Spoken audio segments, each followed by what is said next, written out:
वार्षिक स्नेहसंमेलनाचं आयोजन केलेलं आहे आणि त्या वार्षिक स्नेहसंमेलनाच्या कार्यक्रमासाठी आपल्याला प्रमुख पाहुणे म्हणून ज्येष्ठ सामाजिक कार्यकर्ते गेल्या 20 ते 30 वर्षापासून ते सामाजिक क्षेत्रामध्ये काम करतायत. ऊसतोड कामगारांच्या मुलांसाठी, मुलींसाठी, मुलींच्या, महिलांच्या सक्षमीकरणासाठी ते काम करतायत.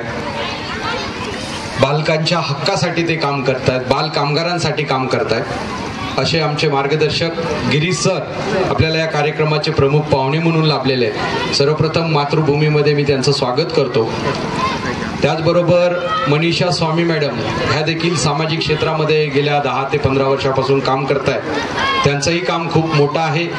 महिलांसाठी, मुलींसाठी आणि वेगवेगळे जे काही शेतकऱ्यांचे प्रश्न आहेत, शेतकऱ्यांना जे मार्गदर्शन असतं, शेतकऱ्यांना जे तांत्रिक साह्य लागत असतं, त्याच्यासाठी काम करणाऱ्या सेंटेन्स सोशल असोसिएशनच्या माध्यमातून आणि आता एम ट्रस्टच्या माध्यमातून स्वामी मॅडमचं जे काम चालू आहे, हे सगळे सामाजिक क्षेत्रातले माणसं जे आहेत ते खऱ्या अर्थानं त्यांचं जीवन जगत असताना लोकांच्या कामी येतात. आणि आपल्या मातृभूमी प्रकल्पाच्या माध्यमातून जी ही शाळा आपण चालवतोय, हे जे महाविद्यालय आपण चालवतोय, त्याच्या माध्यमातून विद्यार्थ्यांना मोठं होऊन समाजाच्या कामी आलं पाहिजे.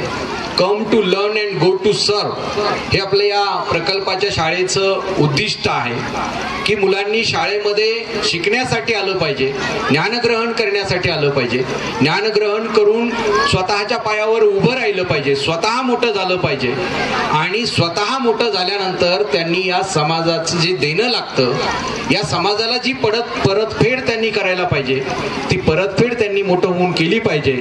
या उद्देशानं आपण हे काम करतोय. येणाऱ्या काळामध्ये आपले हे जे विद्यार्थी आहेत, मातृभूमीमध्ये जे शिकलेले मुलं आहेत, या मुलांनी भविष्यामध्ये मोठे अधिकारी बनावेत, ते मोठे कलावंत बनावेत, मोठे नेते बनावेत, मोठे सामाजिक कार्यकर्ते बनावेत आणि त्या माध्यमातून आपल्या देशाची, समाजाची, गावाची, जिल्ह्याची सेवा त्यांनी करावी, या उद्देशानं आपण काम करतोय. मग मुलं शिकत असताना त्या मुलांना पण आता ते काय जर आपण असं मंच उपलब्ध करून दिले नाही, व्यासपीठ उपलब्ध करून दिलं नाही, त्यांच्या कलागुणांना जर वाव आपण दिला नाही, त्यांना खेळण्यासाठी मैदान दिलं नाही, त्यांना खेळण्यासाठी क्रीडा साहित्य दिलं नाही, त्यांना बोलण्यासाठी मंच दिले नाहीत, त्यांना नाचण्यासाठी स्टेज दिले नाहीत, त्यांना बोलण्यासाठी माईक दिले नाहीत, तर या मुलांच्या अंगामध्ये असणारे जे जन्मजात त्यांच्यामध्ये कलागुण आहेत ते तसेच दडून राहतील आणि ते तसे दडून राहिले तर आयुष्य त्यांचं सगळं वायाला जाईल. त्यांना जे काही मोठं बनायचंय ते बनता येणार नाही. म्हणून आपण अशा कार्यक्रमांचं आयोजन करत असतो. वेगवेगळ्या खेळांचं, क्रीडा स्पर्धांचं. सकाळी इतक्या मुलांना आम्ही पारितोषिक दिले. इतके सुंदर मुलं खेळ खेळतात, कसली क्रिकेट खेळतात, कसली बॉलिंग करतात, कसलं खो खो खेळतात, कशी कबड्डी खेळतात, मुली किती ऍक्टिव्ह कबड्डी खेळतात.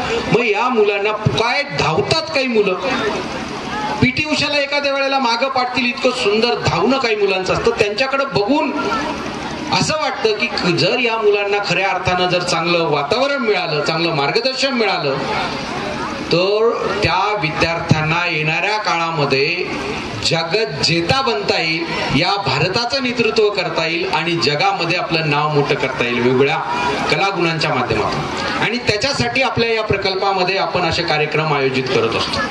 आपल्या कार्यक्रमाची वेळ 4ची होती, म्हणजे सुरुवात कार्यक्रमाला 4ला होणार होती, पण पालक आणि बघायला येणारे प्रेक्षक इतके हुशार आहेत की ते म्हणते 4चा कार्यक्रम आहे, 5ला सुरू होईल. 10-15 मिनिटं हे मान्यवर बोलतील, रिबिन वगैरे कापायला 10-5 मिनिटं जातील. मग आपण काय करू, 5:30ला येऊ. म्हणजे आम्हाला टाळण्यासाठी त्यांनी उशीर केलेला आहे. बाकी दुसरा उशीर करण्याचं काही कारण नाही, परंतु असं हरकत नाही.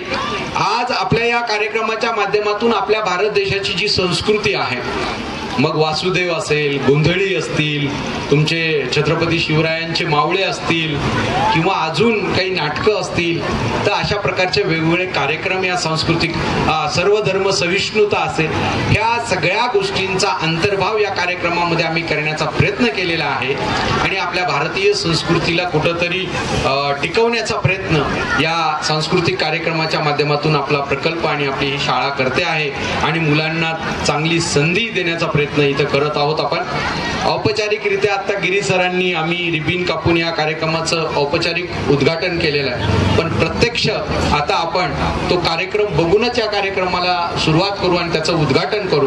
त्यासाठी जास्तीचा वेळ न घेता आलेल्या सर्व पाहुण्यांचं, सर्व माता भगिनींचं, सर्व बाल गोपालांचं आणि सर्व ज्येष्ठ मंडळींचं, सामाजिक क्षेत्रातील, राजकीय क्षेत्रातील जे काही आलेले मान्यवर आहेत त्यांचं मनापासून सर्व पालक वर्ग जे आहेत, वेगळ्या गावचे आमचे चिंचोली, नाळवंडी, तांडा, त्याचबरोबर जुईसगव्हाण, कुटेवाडी, भवानवाडी, मौजवाडी, इकडे जवळा, नागापूर, ह्या सगळ्या गावातील पालकांचं मी मनापासून स्वागत करतो. प्रत्येकाचं नाव घेणं, प्रत्येकाला इथं येऊन त्यांचं नाव घेऊन त्यांचा सन्मान करणं आम्हाला शक्य होत नाही, त्याबद्दल तुमची सगळ्यांची दिलगिरी व्यक्त करतो. परंतु आमच्या मनामध्ये तुमच्याविषयी खूप प्रेम आहे, खूप आदर आहे, ही गोष्ट तुम्हाला इथं आवर्जून सांगतो. आणि तुमच्यामध्ये आणि बालगोपालांमध्ये जास्तीचा वेळ न घेता मी माझं लांबलेलं जे काही उद्घाटनपर भाषण आहे ते थांबवतो. जय हिंद, जय भारत, जय महाराष्ट्र.